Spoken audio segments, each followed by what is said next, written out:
Let me say hi.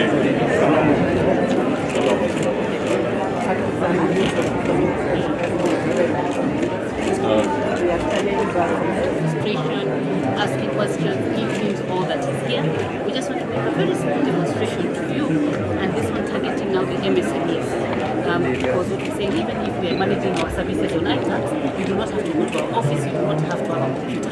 It is at the comfort of your home, given that the thing is targeting the MSMEs.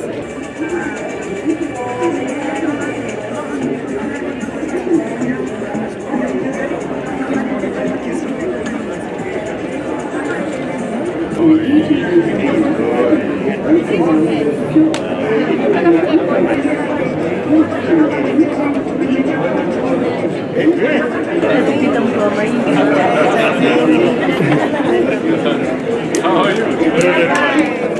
Thank you. Nobody has a lamp, right? Yes. You can see the guy.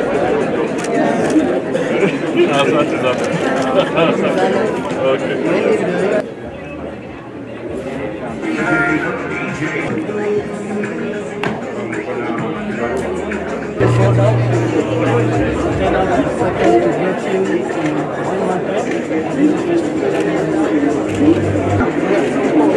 Kama hapa Gomoro tulikuwa kuna chance ya kupata nyumba 10 furniture and metal cluster. Tulifanya huko madirisha, tulifanya milango. Mimi mmoja uwezo ni hiyo nyumba ile tulifanya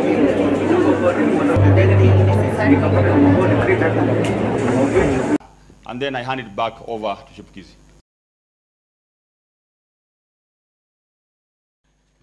Indeed, AI is a threat, but resource programming in collaboration with Konza is actually what we call machine. Job I do as Andrew Lewela. We build trust online on something called .ke.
I cannot.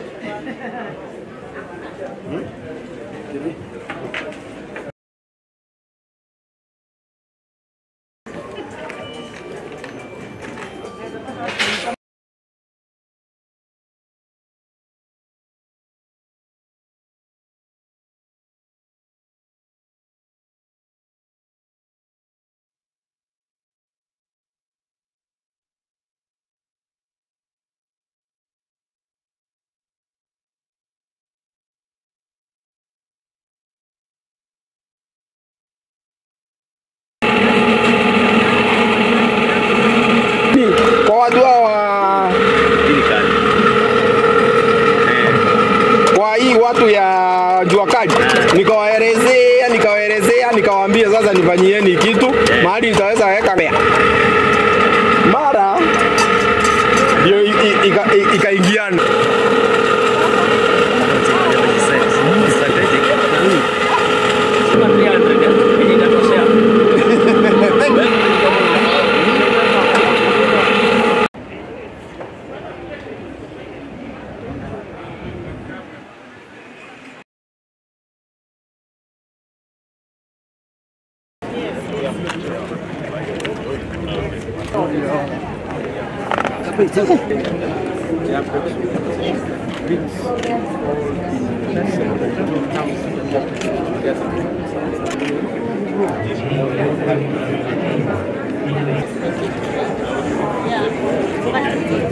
Let me say hi.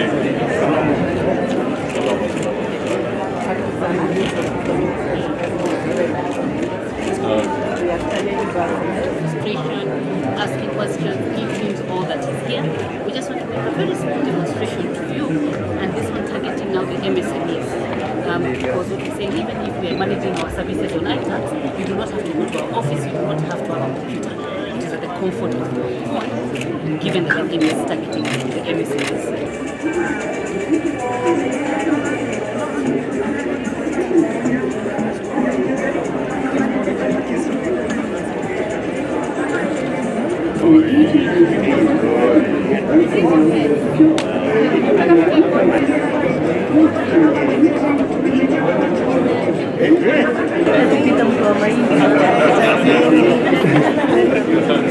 How are you? Thank you. Everybody has a lamp, right? Yes. You can see the guy.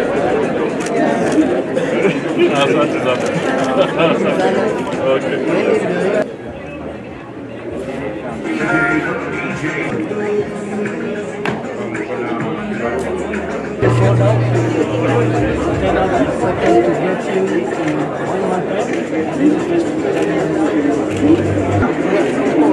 Kama hapa Ngong Road tulikuwa kuna chance ya kupata nyumba 10 furniture and metal cluster. Tulifanya huko madirisha, tulifanya milango. Mimi mmoja uwezo ni hiyo nyumba ile tulifanya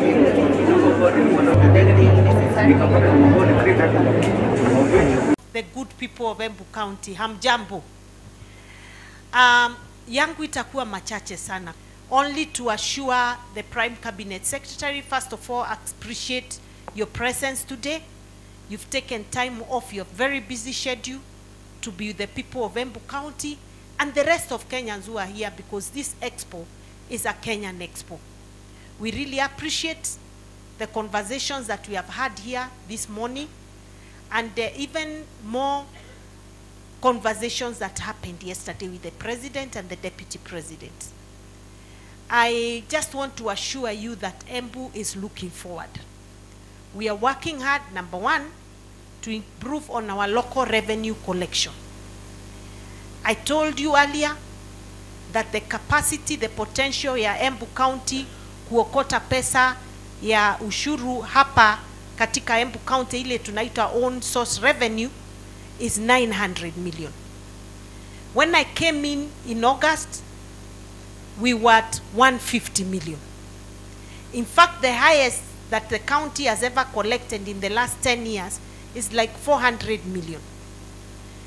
But today, I can proudly tell you by end of June, we'll be at over 700 million.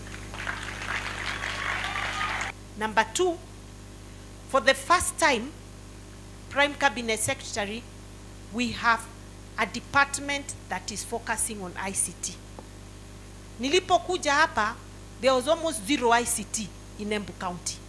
Now we have a chief officer who is directly in charge of ICT and working to make sure that we improve on our ICT and connectivity in the county and train more young people. I want to appreciate Pesoko ambao next week watakuwa na train 300 women entrepreneurs na mambo ya e-commerce ama soko katika mtandao.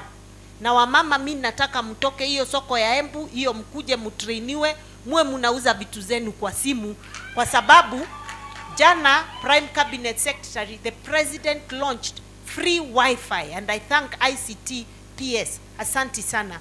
We launched free Wi-Fi kwa market yetu ya Embu na stage, na tukasema tunaenda kila mahali Embu County with free Wi-Fi. Ndio watu wetu waweze kufanya biashara na simu zao. We are going to support the national government because tumeona by working with national government you get more benefits. Ama mjaona? Tumeona ile benefits imekuja Embu County by working with national government, and we are working hard to make sure that relationship stays, and we are working together as a leadership of Embu County ndio tuendelee mbele, ndio tufike mahali wengine wamefika na tuwapite. Finally, I want to appreciate you, sir, for taking time and really tell you we look forward to working closely with you, and mostly in your ministry we are looking forward to working very closely with you as Embu County on matters performance contract. I know we have already started that conversation with your office, and we look forward to your team helping build the capacity of Embu County so that we can begin performance contract as the way to go, so that we can improve service delivery and we can be results oriented. Where the president is coming from, President William Ruto, is a very difficult corner. Na nataka munisikie kabisa. It is a very difficult corner. Because kwa kimombo, there is this thing they say, when you don't want to solve a problem, you keep on kicking the can down the road. Hautaki kuokota, unapiga, iende, unapiga, iende. This is what has happened. The previous people kept on kicking the can down the road. They kept on kicking the can down the road.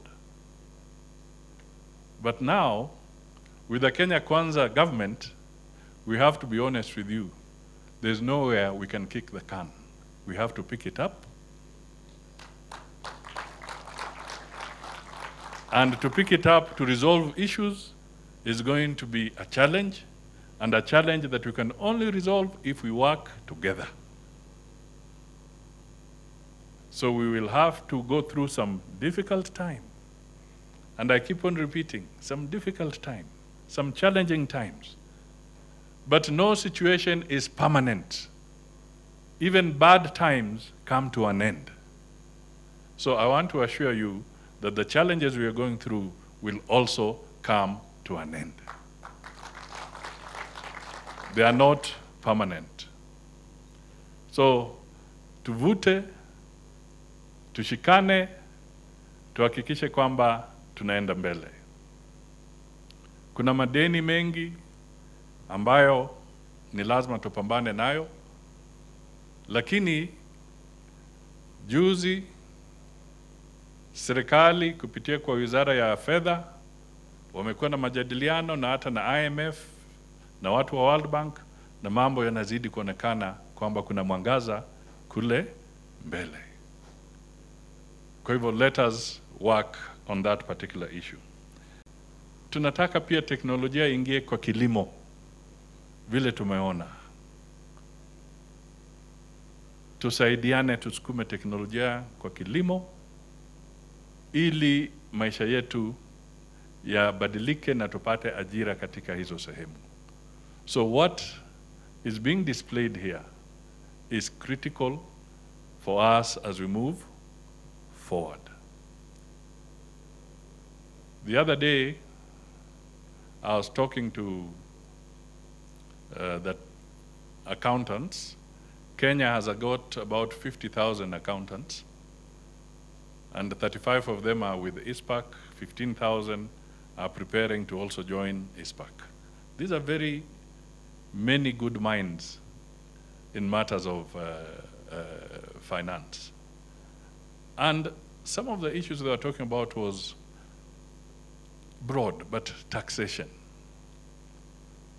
Sasa, mimi, I want to challenge the Kenyans. Because finance bill imetolewa. Finance bill iko katika bunge. Na haijafichwa, inapelekwa kule ili wananchi watoe mawazo na mapendekezo pahali wanaona tunaweza rekebisha. Finance bill is there so that we can all make a contribution and rectify what we think is not appropriate. That is why it is before Parliament.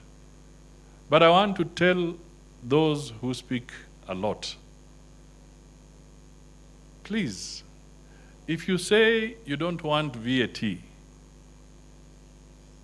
and the government was targeting to raise maybe 60 billion or 70 billion from VAT to deal with roads, to deal with medicine, to deal with education, then tell us, what is your option? Wewe, tuambie, what is the alternative? Kama we ni una umaarufu wa criticize, it's all right. But let us have an alternative from you which narrows or fills the gap. That is the question. Because all these people are talking. But what is their actual alternative proposal to fill the gap? Because we have a very huge deficit. I want to tell you the truth. They have no alternative. They want us to continue kicking the can down the road. We cannot do that because we will be hurting Kenyans. The Singapore people also said they have what you call the EduSave. It's a program of saving. The government, once technology is perfect, we know how many children we have. What Singaporeans are doing for their children in order to save for them, for the future of education, once a child is born, with technology, the government supports in opening, that's the government of Singapore, opening an account, an education savings account for that newborn child. So the government throws in something. As the child grows, when he or she is ready to go to secondary school and whatever, those savings then offset against the cost of education with respect to that child. And the parents of the child are also free to chip in the saving of that child. So, let us not be complacent. The world has changed. Nimekuwa kwa hii shule ya Kangaroo.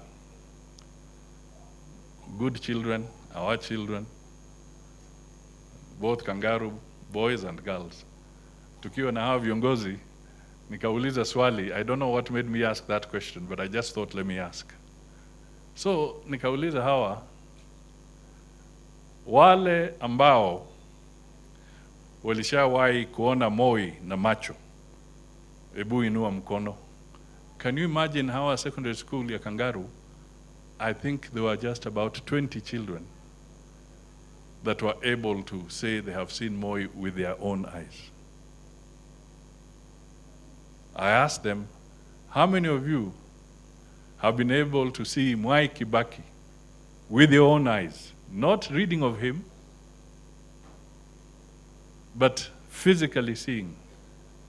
It was slightly more, but again, the majority of the school, both boys and girls, never saw Moi, and they never saw Kibaki. So what does that tell you? It tells you, my friend, the generation has changed. Kwa Kiluya tunasema ibindu vichenjanga. Sijui kwa Kiembu mnasemaje?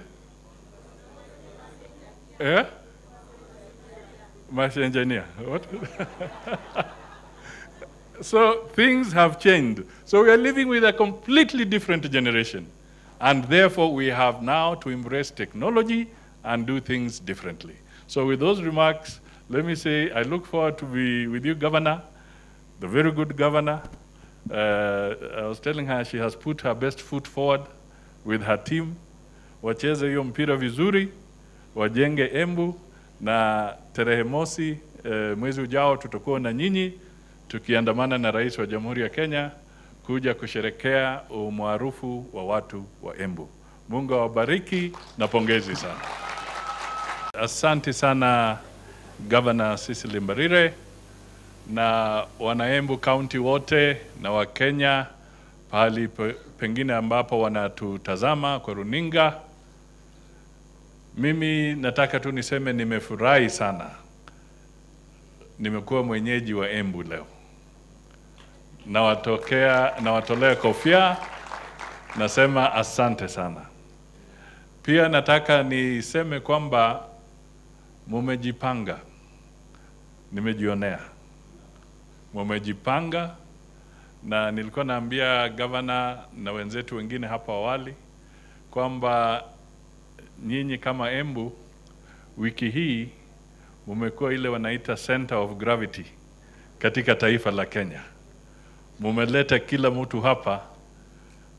Rais amekuwa hapa na wengine wote na Wakenya watakuwa hapa wengi wakitaka kujua mnaendelea vipi na mnatupangia mambo gani tukienda kule mbele. Kwa hivyo tunawavulia kofia na tunasema governor na viongozi wote wa kisiasa ambao wako hapa na wataalamu pia, heko kwenu, mumebeba bendera ya Embu na muzidi kuipeperusha tukiona na tukifurahi. Juzi Prime Minister wa Singapore alikuwa hapa na alisema hivi, as an example, kwamba in a country of 6 million people, because their country is 6 million, 85% of the housing in Singapore, 85% of their population is housed in shelter that has been built by the government through revenue collections and various ways to raise the money to house the citizens of that country. How are we going to house the Kenyan citizens? And the president has talked about the need to give everybody shelter, decent shelter. The Constitution demands that you give decent shelter. But the Constitution does not exactly tell you how to provide the decent shelter. We then have to be innovative and then provide ways, and we raise resources from the Kenyan people. But when you provide decent shelter, what does it mean? It means more jobs, as he says. But also, when you look at Embu here, to provide decent shelter, the moment you start putting up 400, 500 units, 600 units, 1,000 units, where does the human waste go? Isn't it? It has to be dealt with. So, when you talk about decent housing and what it takes, it also means that the government, as it is investing in housing, must also invest in proper sewer systems to broaden and improve the areas that people are going to live in. If you want to remove Kibera from its status so that it graduates from a slum, a difficult place to live in, you will not change Kibera until we also introduce very good sewer in that system. Are we going to do it for free? So let us tell Kenyans the truth, that we have a job to do. We have to save.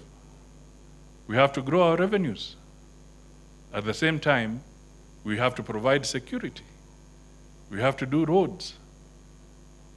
We have to feed the people. Where will this come from if there's no revenue collection and enhancement in our country? I just want to point out one or two things. One, no country can develop without raising its own revenue. If anybody is going to tell you, no matter how well they may be dressed, no matter how smooth their tongue is, if anybody tells you that the country will grow without its own revenue, that person is cheating, is lying, and not only lying, but lying through the teeth. That message needs to sink to the Kenyan people. The other thing is that no government has its own revenue. Governments all over the world have to raise revenue from the citizens and the businesses that operate in their environment. There is no shortcut to it. So as we go forward, what we are seeing here, the combination of the revenue team and the combination of the technology coming together, converging, so that it can help us enhance revenue collection. That is the future, and that is what will sustain us. I was involved in setting up KRA. When I was Minister for Finance, I'm the one who pushed a lot of the bill. I delivered the bill to Parliament, and eventually we created Kenya Revenue Authority. It has become one of the best revenue authorities within the African continent. And we need to make it even better. And the more we pay our taxes, ultimately, everybody will even out, and it will be easier to now reduce taxes. Wananchi wa Embu, good afternoon. Hello. Your Excellency, thank you for this opportunity. I'll just make 3 points. One of the points is that to support the government's agenda of transformation, we are connecting fiber across the country to every ward. We have 1,450 wards. Our objective is to reach every ward. And one of the things you'll experience as mwananchi is a free Wi-Fi at the market, at the post office, and the road stage, the public matatu stage. So it's on the experience. Ya pili, we are working with all the other government agencies to digitize government, including the county governments, including what you know now as e-citizen. And that's what Prime Cabinet Secretary wanted me to emphasize. We have finished the onboarding of e-citizen as a government-managed platform that enables wananchi to go to one platform and to be served, and there is one point of payment to government, which is pay bill number 222, where you can pay services to the government. We are now enhancing this platform to ensure that we are able to make it easy for mwananchi to engage government. The last one is the e-commerce, and the governor has mentioned there's huge opportunities in the digital space. One is e-commerce, the other is digital jobs, business process outsourcing, vitu inaitwa IT-enabled services, a lot of work on the digital space. We assure Kenyans we are now we've been preparing. We are ready now to roll out, and in a few months you'll see us in your counties, in your areas, building the part of the 100,000 kilometers of fiber, and also building the government platforms, including working with my colleague at the KRS system, healthcare system, and all the other systems, so that you'll experience a digital government and a government as a platform. Thank you, Your Excellency.